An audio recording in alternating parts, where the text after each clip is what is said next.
Hello, everyone. Thank you for joining us wherever you are. I'm Gulo from Jadi PNS, will be your host. This talk show is a collaboration between Jadi PNS and the Global Landscapes Forum. Now we are with Trisa Bhattacharjee, 2024 Mountain Restoration Steward of the Global Landscapes Forum, and also researcher at Zoo Outreach Organization. And we also have Dr. Sanjay Molur. He is Executive Director of Zoo Outreach Organization from India. Hello, how are you? Hello, we're good. Hi. Yeah, good. How are you? I'm also doing good. Thank you so much, Dr. Sanjay Molur and Trisa, for joining us. We are really excited to have you here. And then we start with Dr. Molur. Please tell us about yourself in a few sentences. Well, I run the Outreach organization based in Coimbatore in southern India, and I've been into wildlife conservation, a whole lot of things associated with conservation in South Asia and around the world for over 30 years.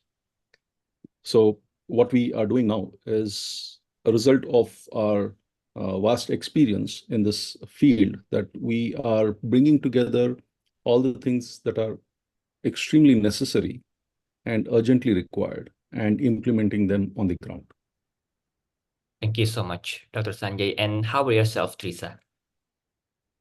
Hi, I'm Trisha. So I am a researcher at the Outreach Organization, as you said, and also the Mountain Restoration Fellow 2024. So I'm an ecologist by education and conservationist by profession. So I've been working for past 2.5 years now in conservation, and I am majorly interested in studying perceptions of people, community engagement, stakeholder-driven conservation mitigation, and also joining the different aspects of conservation and bringing mitigation in a landscape. So yeah, that's what I'm interested in. Yeah. Interesting. Thank you so much, Teresa. And then, Dr. Sanjay, why did you start on this mountain issue? Actually, the thing is that a lot of the areas within India need urgent intervention. And the mountains, especially the Western Ghats and the Himalaya, are prone to a lot of changes, rapid changes that are happening. And the culmination of a lot of these changes over the decades have resulted in the ecology being completely destroyed, or in most parts at least, destroyed. So, and that is showing up now with respect to what is happening to people losing their livelihoods, people, the animals coming into interaction with humans in their landscape, a lot of animals getting out of their natural habitats because the natural habitats are shrinking. So we went into the mountain landscape only because there was not much of work being done there, and we needed to start something. And also we had precedence in to do something in that landscape, and so we are engaged there. Thank you, Dr. Sanjay. And how about yourself, Teresa? Why did you start on this mountain issue? So specifically, so when I started off in conservation in general, coincidentally, I worked in the Eastern Himalayas when I started. And then after I joined Zoo, and first I was a student, then I started working with them. So during this while, I came to know about the Chamba, the Himalayan Langur project that was going on in Chamba in Western Himalayas.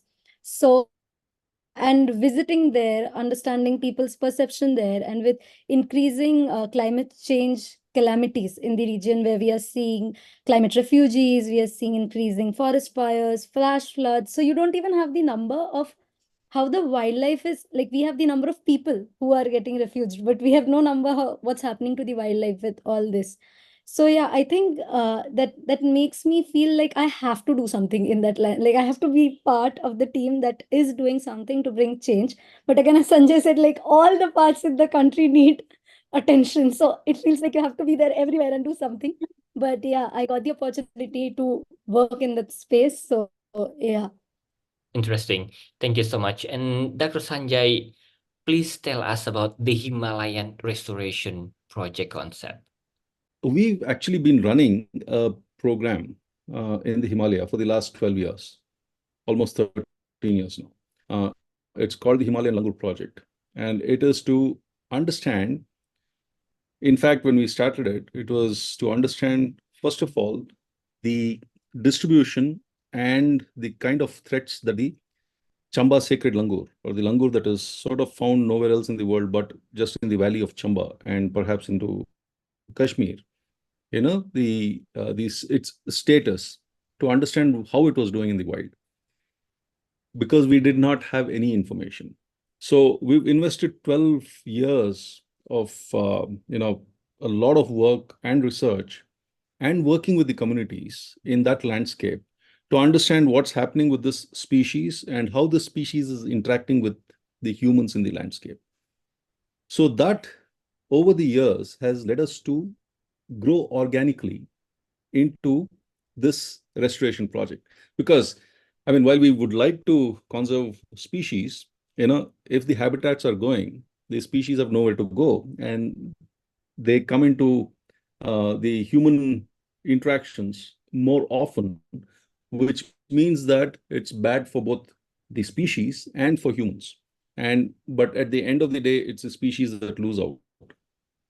So in order to sort of work with that and make that a better situation for both the species and the livelihoods of people, we embarked on the Himalayan Restoration Project, because that was what was identified as the priority strategy that we need to engage in the landscape for the short, medium, and the long term, for the conservation of the species, the ecosystem, and livelihoods of people. And that's basically, scrunching the entire need to do this into a very small tidbit of information. Interesting. We will talk more in details about that, Dr. Sanjay. And then, Trisa, how did your journey in wildlife conservation lead you to become a part of this Himalayan Restoration Project? So in 2021, I joined Zurich as a fellow for the Ram Hattikodor Advanced Training in Conservation. It's a conservation course that is run by the organization. So as a part of one of my mentorship projects, I was trying to analyze the perception of people in that space. And that is when I got intrigued about the project. And then from Sanjay and from the team, I heard about the Himalayan Langur project and how it has shaped over the past years.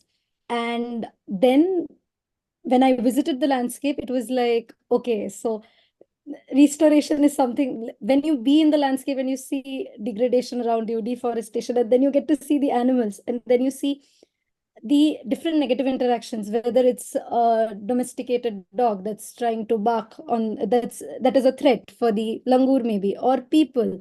So that's when you are like, okay, we need to do something for these species and as well as for the landscape. So yeah, and Sajay gave me the opportunity to be part of the team. So yeah, that is how I joined Himalayan Restoration Project. And recently, so we started planting back in 2021, but recently on 21st of March 2024, we officially inaugurated HRP with the communities, the school students, the school authorities, and all the different stakeholders in the region. So yeah. Wow, this is interesting. There's so many interesting reasons why we can join any communities or organizations around us. Interesting. Thank you so much, Teresa. And then, Dr. Sanjay, we are wondering, would you like to elaborate how the Himalayan Restoration Project has successfully involved over 2,800 people from 28 villages, and what strategies are most effective in gaining their trust and participation? Oh yeah, I mean, I would say this is one of our biggest successes as of date, is in the sense that because we've been engaged in the landscape for over 12 years, and we've built a lot of relationships with the people, we've been able to come to this level of trust, of understanding, and of a process that we can go together with the stakeholders. Having said that, the important thing is that as an organization, it's our philosophy not for an outsider to go into a landscape that is alien to us and work there. What we instead do is we identify local people whom we build the capacity. And so we have right now a person from the local community, Mr. Vishal Ahuja, who is the coordinator of this project, but who has been trained and has been working on this for the last 12 years. So being a localite and with his knowledge of the local cultures, the language, and people in the landscape, he's been able to forge friendships and bonds and everything else with the community to such an extent that they have come forward to actually partner with our organization in terms of restoring more than 800 hectares of their farmlands. Okay. Now, not all of it is, can be restored because they are still farming in certain areas, but a lot of the areas where they've given up farming, mainly because of, animal crop raiding and all that, plus the effects of the climate crisis from landslides, forest fires, and everything else impacting them, they are now willing to partner with us for absolutely no compensation or incentives or anything.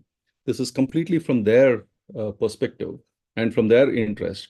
They have come forward to ensure that their non-farmable farmlands can be put to good use in bringing back the original vegetation and providing the animals with corridors or with passageways to move from one fragment to another so that they do not raid the crops. So, that's been the overall growth. So I must say that we were really surprised because we've been engaging with them, with the local communities, with the women self-help groups and all that. A couple of years back when we were there, engaging with them in terms of education and outreach programs, there was a lot of positive response that we got. And once we came back to our office in Coimbatore, we got a letter from the village head who was in charge of 28 villages. He said, I've spoken to most of the people and they're all willing to partake in this wonderful exercise of restoration. So 28 villages with 2,000 plus individuals with 500 plus families have now become part of this entire exercise. And so that's where we stand. So now it's up to us to build up on this trust that they have shown in raising funds, in engaging more actively in the landscape, in getting them involved in planning the activities, and basically making it a very inclusive and democratic process to ensure that we do restoration in the area. All right, this is interesting. It must be a very long and hard-working journey how to engage thousands of people in the community. Interesting. And then we back to Trisa. You mentioned that you engage with the community and the stakeholders. And what specific skills, Trisa, do you focus on when the training local organized for women and youth groups? So at present, the main focus is to provide the youngsters and the women with eco-based adaptations and eco-based sustainable livelihoods. Because as Sanjay was mentioning, that people are leaving farming due to human crop raiding, negative interactions, and climate change. So there is also an economic downfall in the region where people are losing their income and livelihoods.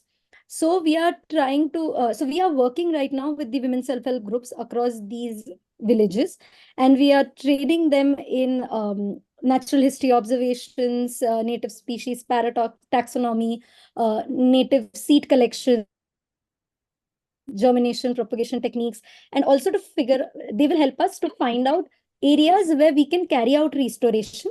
And finally, they will be the people who do the restoration, so that the ownership lies with the communities, and they take the responsibility for protecting the plants. So that is what we are majorly focusing on. Also, we are trying to find out youth leaders and women leaders across these villages who will become a part of our team, and then they can carry out this outreach in a wider area, so that we can increase the number of villages or number of people we are reaching out to, because it's always better if you have local, and connecting with women, having local women, it becomes easier. So thus we are trying to make these local ambassadors who will reach out and be a face of our project in those regions, and help us gain more and more trust of the people, and reach out to more and more areas to restore. So yeah. That's interesting strategy, how you engage with the leaders of the groups, and then you train all of the members of the groups. Interesting. And then we're back to Dr. Sanjay. What have been the most significant challenges you have faced in restoring the degraded landscapes of the Western Himalayas, and how have you overcome them? So again, because we've been present in the landscape for over 12 years, we used the lean phase during COVID in 2020 and 2021 to actually work with a few farmers. We had this idea of restoration, but we didn't want to just get into it, from the get-go.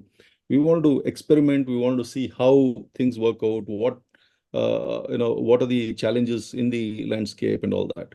So we worked with a few farmers. We started planting a few native species on their farmlands in 2020, 2021, and monitored the growth of the plants. We realized that some of the things we were doing was not actually the correct thing to do because of various challenges, because of the climate crisis itself playing havoc in terms of no longer providing rains at the right time. It's uncertain rainfall seasons, extremely hot conditions, there are forest fires, then there's landslides, all those things coming into play.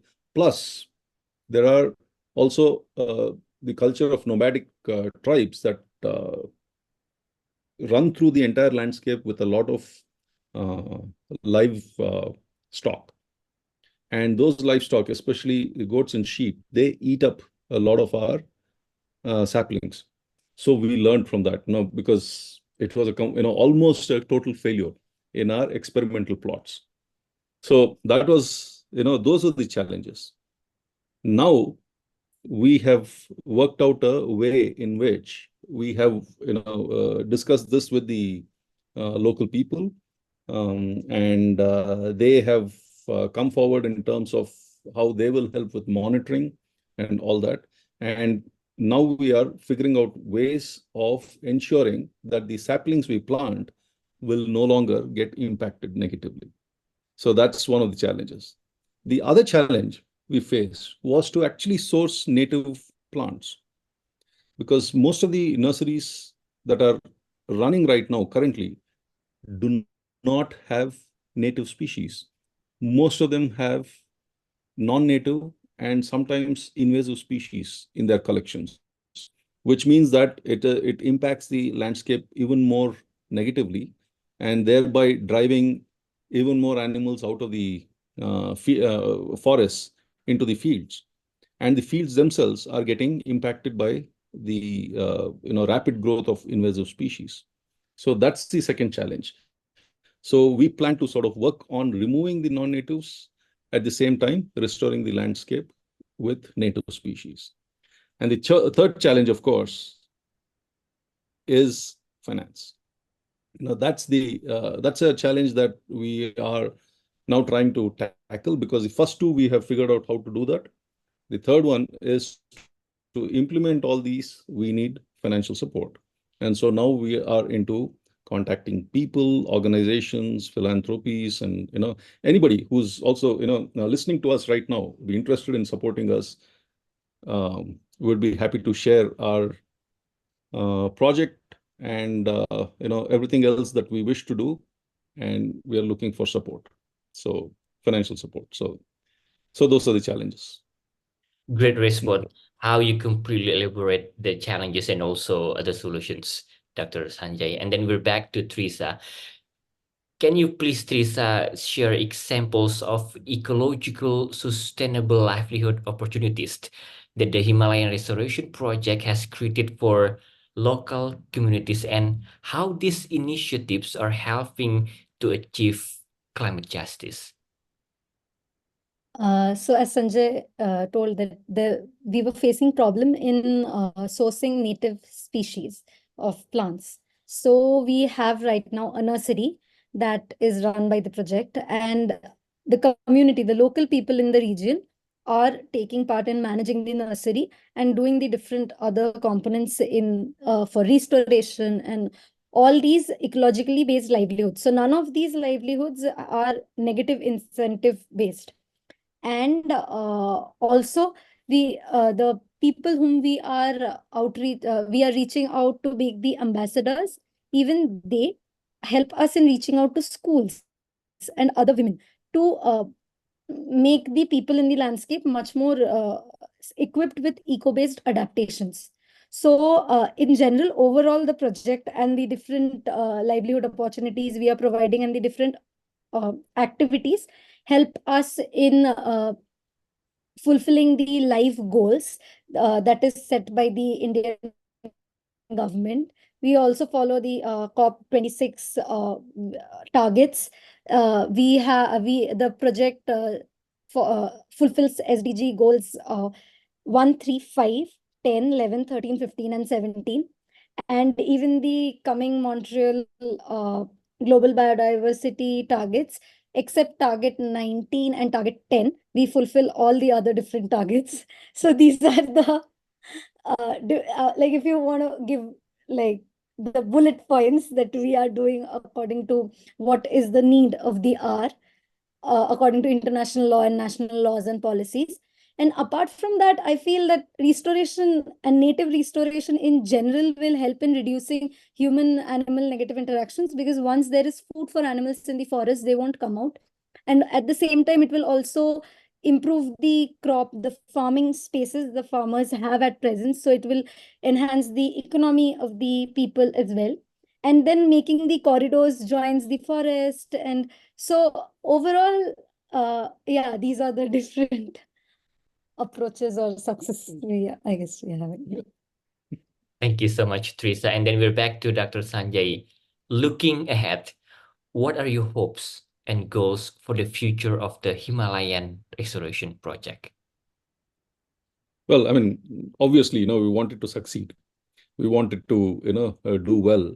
And importantly, we want to set a baseline where, others can emulate this.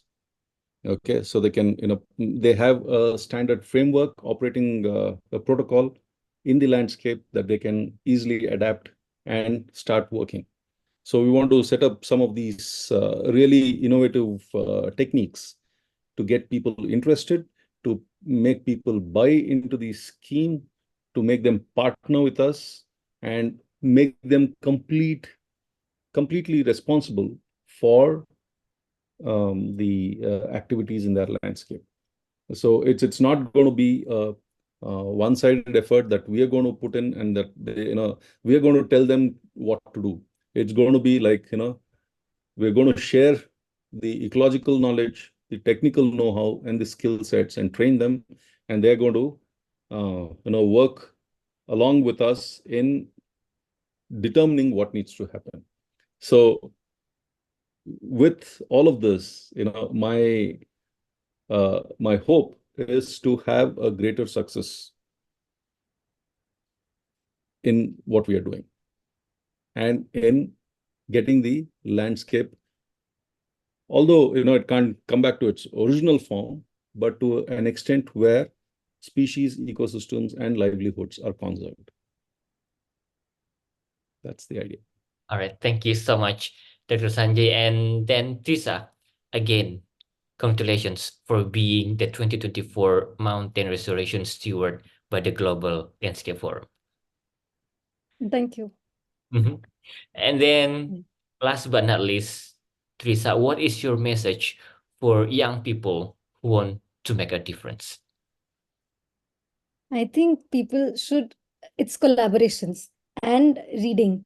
For me, I feel you have to read, you have to understand what's happening, and all of us will have our different particular landscape or species or some particular issue that people are interested in. So just read about it, reach out to the people, because it's at least in conservation or in sustainable world where people are working for a planet positive change, people will reply, people will respond, collaborations will happen. So you just have to keep on pushing and pushing till you find the right set of people who will help you reach your goal. For me, it was very lucky. I found this course and then I found Sanjay, and it was very easy that way.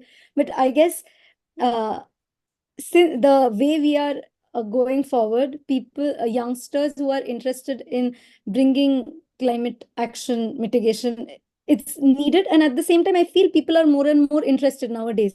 So it's just to find the right set of people who will support you and whose ideologies match with yours. And then I guess it's, yeah, you can achieve what you want to do. So yeah.